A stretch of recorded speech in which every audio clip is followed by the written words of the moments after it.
e faça, né, nesse momento, como milhares de mulheres ao redor do mundo que estão transformando as suas vidas e a sua cultura, vivendo a sabedoria da menopausa, e além disso, vivenciando a possibilidade de um círculo feminino, de um círculo misto, de validar umas às outras, né? O que eu não valido na outra, no fundo, é uma dor que está aqui.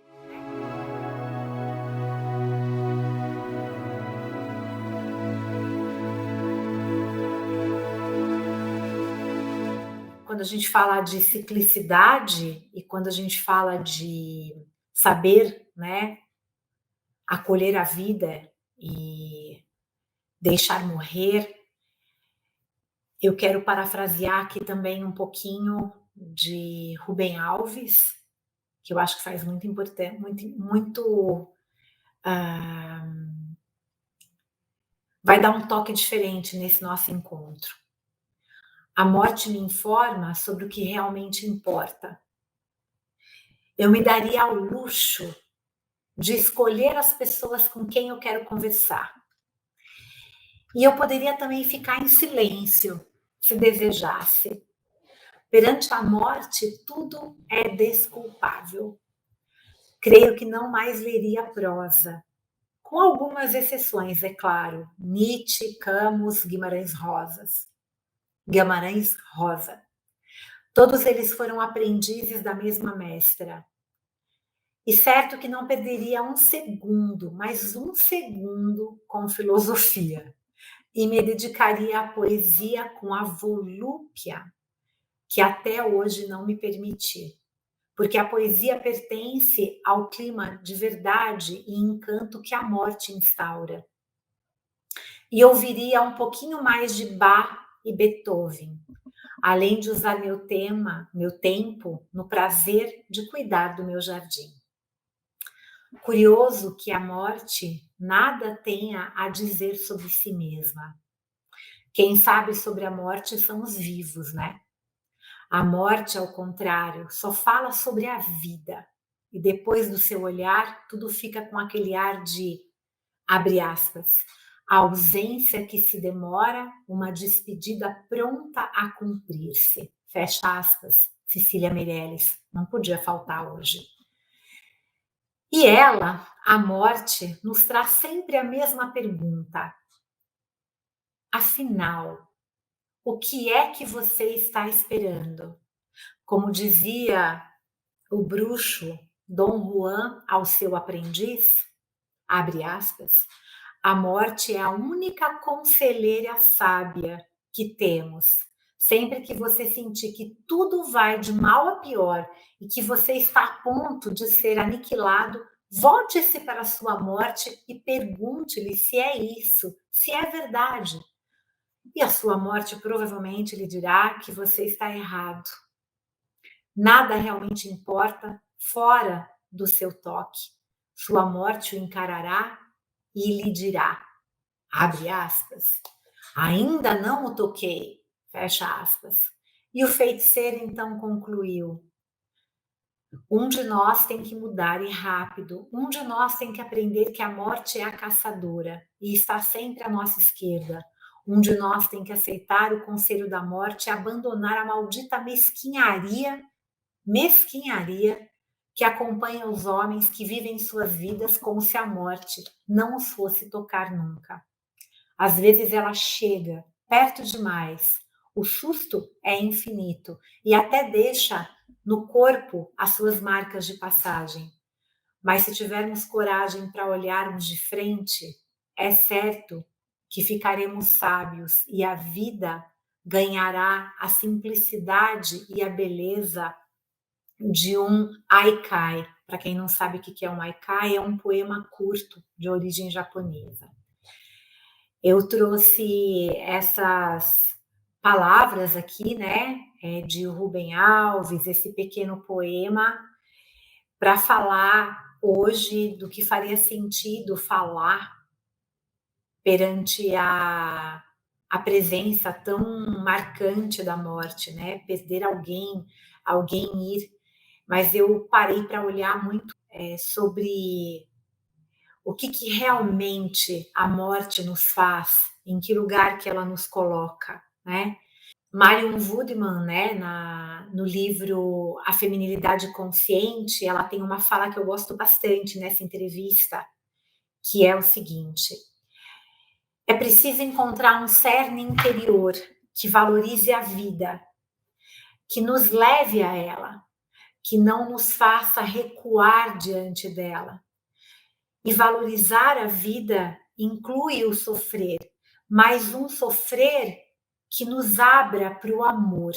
É uma frase bem importante que nas formações eu trabalho ela com um mais aprofundamento, né? Mas falando sobre essa ciclicidade feminina, sobre a vida, morte, renascimento, né? É, tem um texto que eu quero também trazer hoje, várias citações eu busquei durante o dia para olhar para essa questão do que está acontecendo, né, no meu momento, na minha vida, senão não faria sentido, não seria autêntico estar aqui agora. E eu vou entrar nessa questão da ciclicidade feminina, falando um pouquinho sobre a menopausa e sobre essa arte de envelhecer, mas essa arte de lembrar que só vai envelhecer quem estiver vivo, né? Eu quero abrir isso com um texto de Jan Hooley, né, em um livro chamado Grandmothers. Esse livro não tem em português, tá? E ela fala assim: tornar-me uma mulher madura foi sempre a minha ambição. Assim como as minhas avós me ensinaram as lições reais sobre amor erótico com suas faces lindamente esculpidas pelos anos e tão eloquentes, assim também eu gostaria de ensinar às crianças que amo que elas são capazes de ternura, que elas são capazes de força, que elas são capazes de sabedoria. Porque o que elas poderiam ver em meu rosto, claramente, tanto em dor como em encantamento, seria a intenção de desfrutar ao máximo a vida enquanto ela durar. Eu também sempre ansiei por me tornar uma velha sábia, mas ao mesmo tempo eu temia, ou talvez eu tema um pouco ainda, essa chegada da menopausa, por vários motivos. O primeiro é porque na nossa sociedade a menopausa ela nos é passada, inclusive em caráter clínico, né? Não tenho nenhuma crítica aqui a respeito, mas ela nos é colocada como se fosse uma doença que precisasse ser curada, tá? E tudo é visto como um problema, como se não fosse algo natural, né? Além disso, né, ao longo de quase 3 décadas de profissão aí, eu acompanhei e acompanho ainda muitas mulheres que simplesmente definham, né, se tornam muito amargas, né, cheio de maus estares com a chegada da menopausa. E muitas dessas mulheres que eu acompanhei e tive a possibilidade de somar na vida dessas mulheres, mesmo não tendo passado ainda pela menopausa, desenvolveram uma depressão muito, mas muito severa, tá? Eu tinha um receio muito grande, né, de perder essa minha conexão com a lua. Afinal de contas, o que está na moda agora e que deveria sempre estar, nunca ter saído de moda, é essa conexão cíclica da mulher, é essa reconexão com as suas fases, com o seu corpo, né? E à medida que eu fui desenvolvendo, né, essa profunda conexão com aquilo que a gente pode chamar de sagrado feminino, e aqui eu queria dizer que o termo sagrado feminino ele não exclui, ele inclui. E à medida que eu fui cada vez mais, eu sempre me conectei muito com as fases da Lua, eu podia dizer facilmente em qual fase da Lua eu estava só pelas mudanças do meu próprio corpo. Eu tive essa feliz possibilidade de começar isso 20 anos atrás, que as meninas estão fazendo agora, ou não estão. eu vou dizer a verdade. Não é que não existam desconfortos nessa menopausa, desconfortos físicos, inclusive, tá? Você percebe o seu corpo diferente você percebe e fala assim, ai, cadê isso, né? Por exemplo, quando eu tiver a capsulite adesiva, estou tratando ainda, o que está acontecendo? Por que, que eu fico cansada mais fácil? Cadê aquela vitalidade? Ai, ai, ai, o que, que eu faço? E aí eu descubro uma outra vitalidade. E é muito comum a gente ouvir que a menopausa ela gera crises nos relacionamentos, que ela gera crise na carreira, o que parece muitas vezes muito assustador, porque se fala muito de sangue menstrual, se fala muito de mandala lunar, se fala muito, mas cadê, gente, também essas mulheres aí que estão menopausando como eu? Cadê? Porque essas meninas que estão menstruando agora vão menopausar. E tem muita gente que está tendo uma menopausa precoce. Então, eu acho que é muito assustador o que se fala hoje sobre menopausa, assim como é muito assustador olhar para a morte. Porque eu acho que a menopausa, ela é aquele, assim como a mulher tem a primeira menstruação, né? A gente tem lá aquela celebração linda, né, do primeiro momento em que o sangue chega, e a gente não celebra, a gente está celebrando algumas mulheres hoje, mas tem minoria, né? Aquilo fica como se fosse um grande peso, né? A gente também, a menopausa é aquele grito que está dizendo para você, ei, tem alguma coisa diferente acontecendo. Você já viveu. Até quando você vai se sujeitar ao que o outro quer de você? Até quando você vai, né? Então, é bem importante, né? A gente respeitar as escolhas de outras mulheres, senão a gente fica naquele lugar de novo de achar que é a libertária e está falando sagrado feminino e está libertando todo mundo, é uma baita de uma hipocrisia, porque quem escolhe não ser mãe a gente julga, quem escolhe tomar uma pílula ou suspender o ciclo a gente julga. Aqui não cabe isso. Por que não cabe? Porque é muito chato, gente, você reclamar, reclamar, reclamar de uma sociedade patriarcal e você continuar colocando passo a passo para essa pessoa, dizendo que só o seu passo a passo é o certo. Eu honro cada escolha. Se a tua opção é fazer uma reposição hormonal, eu quero que você me conte como é que está sendo, o que, que você está sentindo, para que a gente possa deixar a informação para que haja o direito de escolha, sabe? Se você toma uma pílula, se você usa ou não usa um absorvente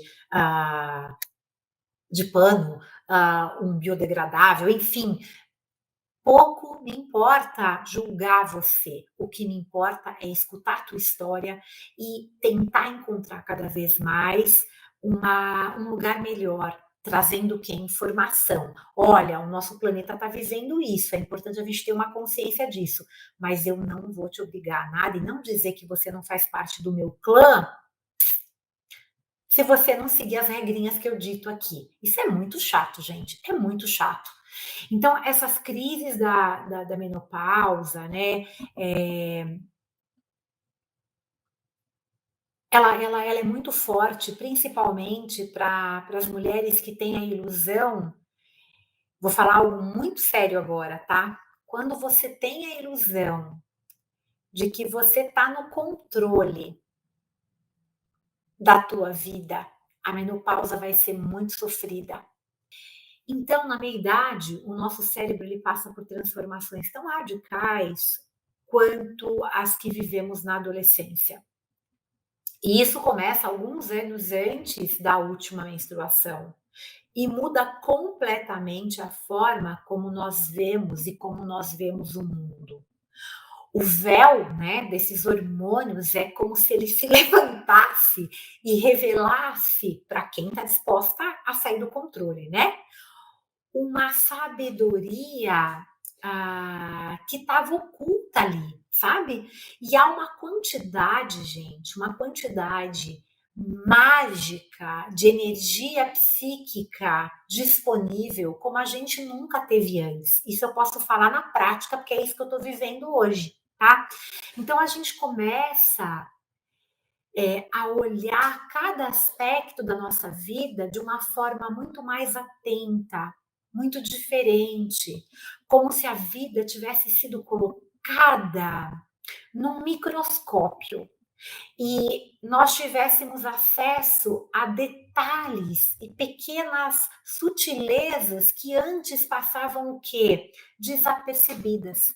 Então a gente começa a perceber literalmente que aquelas crenças limitadoras e destrutivas que acabavam de alguma maneira nos afastando do que a nossa alma realmente nos pede, né?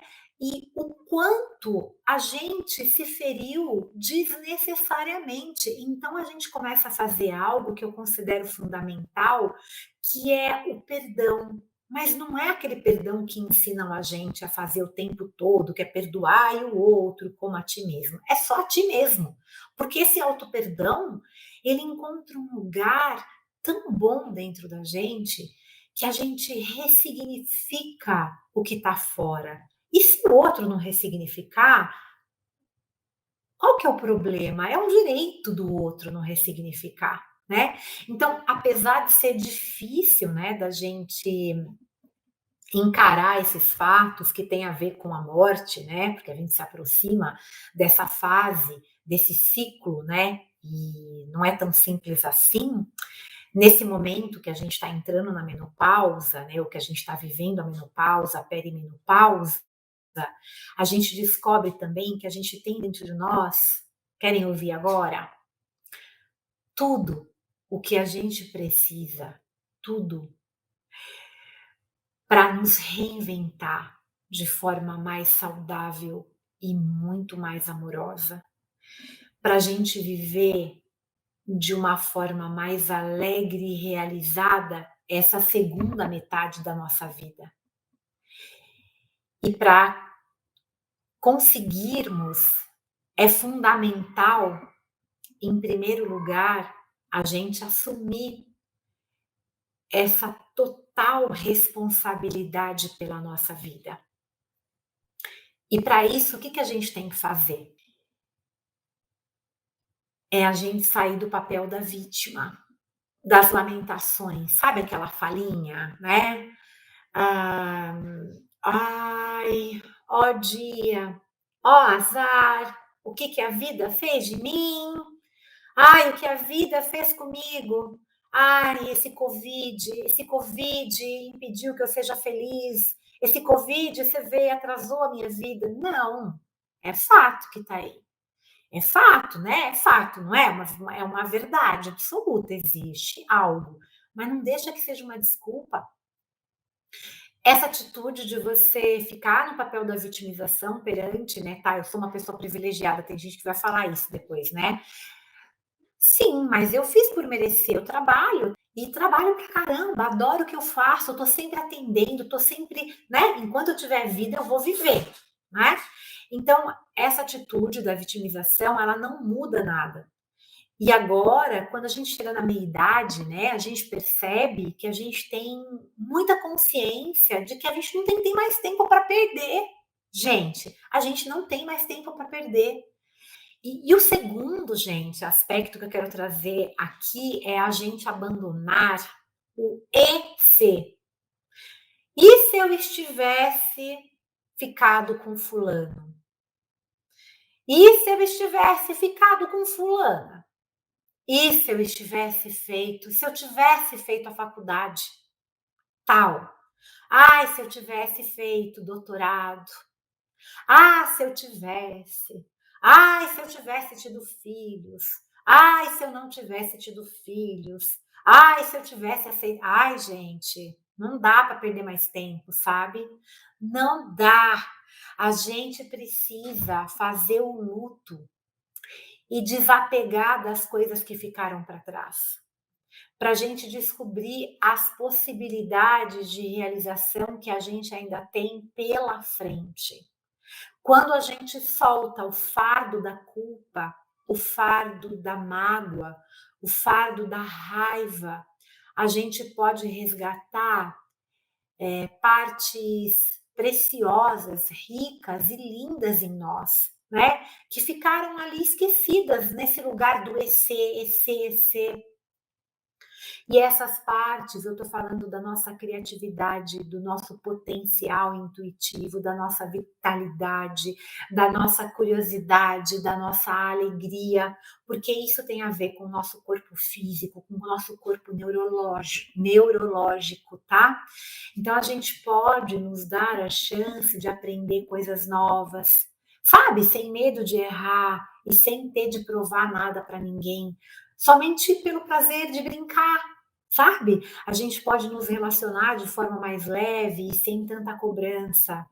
E, principalmente, a gente pode nos dedicar a fazer algo que faça a diferença no mundo. Eu verdadeiramente acredito que o meu trabalho, ele faz a diferença no mundo e ele apoia uma causa nobre que é trabalhar essa feminilidade, trazer para o mundo um equilíbrio maior entre os arquétipos feminino e masculino internos que todos nós temos, mas também acolher todas as mulheres, porque o gênero, sim, feminino, tem uma chaga muito grande. Então, eu não excluo nada e nem ninguém, mas tem uma dor, que é uma dor de gênero. E eu acredito que eu apoio e eu vivo e eu trabalho por uma causa nobre, que é o autoconhecimento, que é o autoamor, que é essa consciência da feminilidade. Isso é fundamental. A gente quer salvar todo mundo e a gente se esquece da gente. Eu espero que a gente consiga nós mulheres de meia idade, possamos trazer para as jovens de hoje, para as meninas de hoje, que elas podem fazer isso antes. Elas não precisam fazer isso só quando chegarem na meia idade, né? Então, cuidado que tem necessidade de ser cuidado, dar um lugar de descanso para o passado, sabe? Não ficar remoendo, dar um lugar de descanso. Não dá, né? EC, não. E faça, né? Nesse momento, como milhares de mulheres ao redor do mundo que estão transformando as suas vidas e a sua cultura, vivendo a sabedoria da menopausa, e além disso, vivenciando a possibilidade de um círculo feminino, de um círculo misto, de validar umas às outras, né? O que eu não valido na outra, no fundo, é uma dor que está aqui, né? Sistêmica, muito ruim, eu invalido o outro para ver se eu consigo resolver isso aqui dentro. Então, eu acolho qualquer invalidação ao que eu falo agora, ao que eu já falei, ao que eu já fiz, porque eu sou humana, né? Tornar-se uma mulher madura sempre foi a minha ambição. Assim como as minhas avós me ensinaram as lições reais sobre o amor erótico com suas faces lindamente esculpidas pelos anos e tão eloquentes, assim também eu gostaria de ensinar as crianças que amo que elas são capazes. Essa é minha missão. As crianças são vocês, viu? Que elas são capazes de ternura e força, capazes de sabedoria, porque o que elas poderiam ver em meu rosto claramente, tanto em dor como em encantamento, seria a intenção de desfrutar ao máximo a vida enquanto ela durar. E isso, vocês podem falar que tudo que eu falo, blá, é blá, blá, blá. Mas se tem uma coisa que eu amo é viver e eu desfruto intensamente, com muita ousadia, a vida como ela é, tá? É preciso saber viver. Pode parecer clichê, mas essa música fala muito.